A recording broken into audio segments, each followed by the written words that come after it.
और देखो छाप जे मिथिला मैथिली के प्रति हिनकर सबके की विचार छनि तो सर अपने परिचय देबे सबसे पहले। हमर नाम अछि गंगेश मिश्र। हम हिंदी पत्रकारिता से जुड़ल रहलहुँ छी मिथिला के।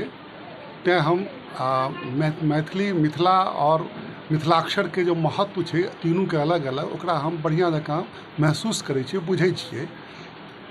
देखियौ, देश में जतेक भाषागत समाज छै, चाहे बंगाली होय, तमिल होय, तेलुगु होय या मलयाली होय, ओकर अपन भाषे नहीं छै, ओकर अपन लिपि सेहो छै। तैँ ओतौ विकास कऽ गेलै। कोनो समाज तावत तक विकास नहीं कऽ सकै छै जहाँ तक ओकर अपन संस्कृति नहीं होय। आ संस्कृति जे बनै छै, जे होइ छै, ओहि लेल भाषा ओकर अपन लिपि भेनाइ बहुत जरूरी होइ छै। तऽ मैथिली के जखन अष्टम अनुसूची में स्थान देल गेल रहै तऽ राजनीतिक आ सामाजिक कारणसँ लिपि के नहीं लेल गेल रहै। लिपि के नहीं लेल गेल, ओकर पाछू बहुत पैघ कारण रहे आ बहुत पैघ राजनीति सेहो रहे। एहि चीज के बहुत देर से बुझल गेलैया।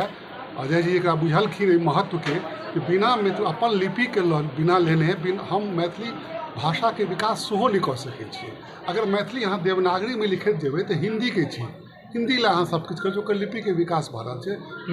मिथिला जे क्षेत्र छै, जे मिथिला के अपन महत्व छै, ओ लिपि से जानल जेतै। सिर्फ देवनागरी से काज नहीं चलते।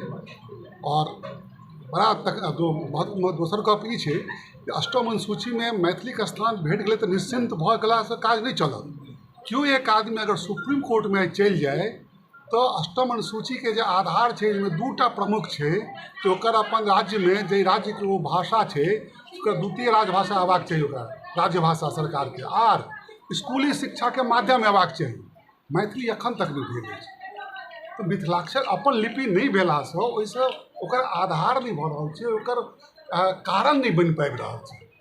ओहि मांग के एहिसँ समर्थन भेटतै जे द्वितीय राज्य भाषा के दर्जा भेटो और शिक्षा के माध्यम मैथिली के बनायल जाए। एहि लेल लिपि अगर जतेक लोकप्रिय हेतै ओहिसँ ओ मांग ओतेक पुरजोर हेतै, जबरदस्त हेतै आ दबाव बनतै सरकार पर। ई दुनू चीज पूरा भऽ जायत, मैथिली के भविष्य सुरक्षित भऽ जायत। कतौ ने